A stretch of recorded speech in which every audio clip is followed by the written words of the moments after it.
حضرت اقدس حضرت مولانا طارق جمیل صاحب کے بیٹے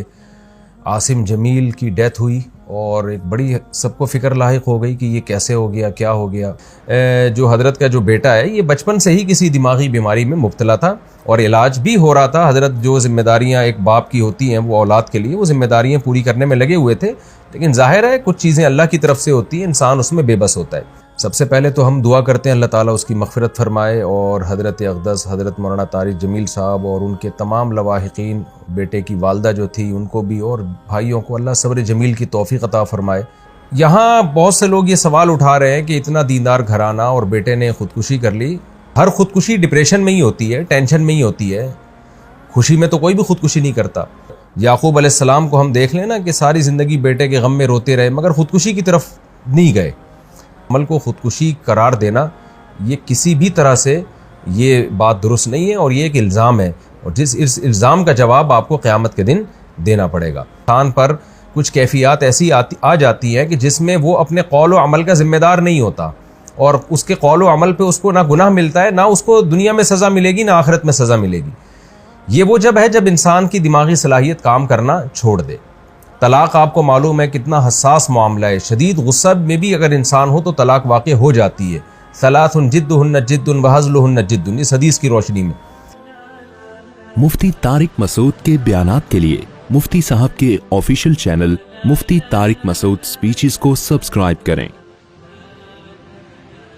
بسم اللہ الرحمن الرحیم، نحمدہ ونصلی علی رسولہ الکریم۔ گزشتہ رات ایک بہت ہی افسوسناک واقعہ پیش آیا۔ حضرت اقدس حضرت مولانا طارق جمیل صاحب کے بیٹے عاصم جمیل کی ڈیتھ ہوئی اور ایک بڑی سب کو فکر لاحق ہو گئی کہ یہ کیسے ہو گیا، کیا ہو گیا۔ اب ان کے بیٹے کا مولانا یوسف جمیل صاحب کا بیان سامنے آیا ہے کہ اس نے خود کو گولی مار کے ہلاک کیا اور ڈپریشن کا وہ پیشنٹ تھا۔ سب سے پہلے تو ہم دعا کرتے ہیں اللہ تعالیٰ اس کی مغفرت فرمائے اور حضرت اقدس حضرت مولانا طارق جمیل صاحب اور ان کے تمام لواحقین، بیٹے کی والدہ جو تھی ان کو بھی اور بھائیوں کو اللہ صبر جمیل کی توفیق عطا فرمائے اور اس بیٹے کو اس جہاں کی بھلائیاں نصیب کرے اللہ تعالیٰ، اس کے صغائر کبائر خطاؤں کو اللہ معاف کرے۔ میں جو یہ بیان ریکارڈ کروا رہا ہوں اس کا ایک بڑا مقصد جو ہے وہ ان لوگوں کو جواب دینا ہے جو اس عمل کو خودکشی قرار دے رہے ہیں، کیونکہ میں نے بھی کچھ کمنٹس پڑھے ہیں، کچھ لوگوں کے نیگیٹو کمنٹس ہیں۔ آپ کو پتہ ہے کہ دیندار طبقے کی طرف سے کچھ لوگ ایسے مخالف لوگ ہیں علماء کے، دینداروں کے، کہ ان کو موقع چاہیے ہوتا ہے پروپیگنڈا کرنے کا۔ ہمارے ہاں یہ بات مشہور ہے الحمدللہ، ہمارے ہاں دیندار طبقہ چاہے علماء کا ہو، قراء حضرات کا ہو، حافظوں کا ہو، الحمدللہ ان میں خودکشی کا ریشو نہ ہونے کے برابر ہے، ان کے گھروں میں بھی اور ان کے خود ان میں بھی کوئی بھی خودکشی نہیں کرتا۔ اور یہ بات بڑے فخر سے بیان کی جاتی ہے کہ قاری حضرات کی تنخواہیں دیکھیں، آپ ائمہ کرام کی تنخواہیں دیکھیں، ان کے مسائل دیکھیں، اس کے باوجود وہ خودکشی کی طرف نہیں جاتے، اس لیے کہ اللہ نے ان کو صبر دیا ہے۔ اور یعقوب علیہ السلام کو ہم دیکھ لیں نا کہ ساری زندگی بیٹے کے غم میں روتے رہے مگر خودکشی کی طرف نہیں گئے۔ تو یہاں بہت سے لوگ یہ سوال اٹھا رہے ہیں کہ اتنا دیندار گھرانہ اور بیٹے نے خودکشی کر لی۔ اس کا جواب مولانا یوسف جمیل صاحب کی طرف سے الحمدللہ آ چکا ہے کہ وہ بھائی ڈپریشن کا پیشنٹ تھا، وہ اس کو الیکٹرک کے جھٹکے دیے جاتے تھے، میڈیسن کھاتا تھا وہ، اور ڈاکٹروں نے یہ بھی ہدایات کی ہوئی تھی کہ اس کے پاس کوئی نہ کوئی رہنا چاہیے، کچھ بھی کر سکتا ہے۔ تو یہ جواب میں سمجھتا ہوں کافی ہے ان لوگوں کا منہ بند کرنے کے لیے جو اس عمل کو خودکشی قرار دے رہے ہیں، لیکن آپ کو پتہ ہے جو فتنہ پرست لوگ ہوتے ہیں ان کو باتیں کرنی ہے۔ بعض لوگ یہ بھی تبصرہ کر رہے ہیں کہ ہر خودکشی ڈپریشن میں ہی ہوتی ہے، ٹینشن میں ہی ہوتی ہے،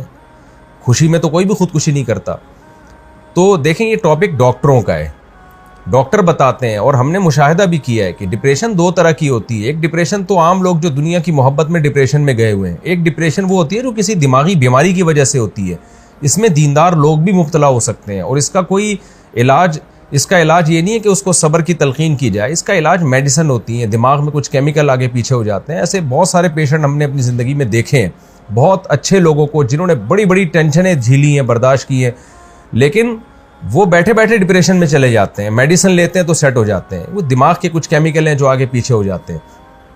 یہی وجہ ہے، اور یہ نئی بیماری نہیں ہے، صدیوں پرانی بیماری ہے۔ یہی وجہ ہے کہ علماء کرام نے یہ مسئلہ طلاق کے مسائل میں بیان کیا اور قتل قصاص وغیرہ کے مسائل میں بیان کیا کہ انسان پر کچھ کیفیات ایسی آ جاتی ہیں کہ جس میں وہ اپنے قول و عمل کا ذمہ دار نہیں ہوتا، اور اس کے قول و عمل پہ اس کو نہ گناہ ملتا ہے، نہ اس کو دنیا میں سزا ملے گی، نہ آخرت میں سزا ملے گی۔ یہ وہ جب ہے جب انسان کی دماغی صلاحیت کام کرنا چھوڑ دے۔ طلاق آپ کو معلوم ہے کتنا حساس معاملہ ہے، شدید غصہ میں بھی اگر انسان ہو تو طلاق واقع ہو جاتی ہے۔ ثلاث جدہن جد وہزلہن جد، اس حدیث کی روشنی میں۔ لیکن علماء نے بیان کیا کہ اگر کوئی ڈپریشن کا پیشنٹ ہے اور اس کے پاس قرائن ہے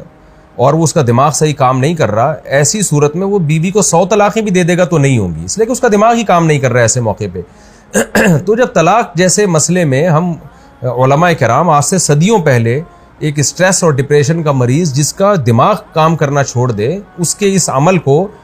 طلاق قرار نہیں دیتے، وہ زبان سے کفریہ کلمات اگر زبان سے نکالے گا تو وہ کافر نہیں ہوگا۔ حالانکہ کفر تو مذاق میں بھی اگر آپ کفریہ کلمات زبان سے نکالتے ہیں تو آپ کافر ہو جاتے ہیں، لیکن اتنا بڑا جرم بھی معاف کر دیا اللہ تعالیٰ نے اگر اس کا دماغ کام نہیں کر رہا۔ تو ایسے ہی خوب سمجھ لیں کہ ایسا ڈپریشن کا مریض اگر کسی کو قتل کر دیتا ہے یا اپنے آپ کو قتل کر دیتا ہے تو وہ نہ دنیا میں مجرم ہے، نہ اللہ کے ہاں وہ مجرم ہے۔ اس میں ملامت کرنا اور کسی کو برا بھلا کہنا یا کوئی نیگیٹو باتیں کرنا، یہ جو باتیں کرنے والے لوگ ہیں وہ مجرم ہو جائیں گے۔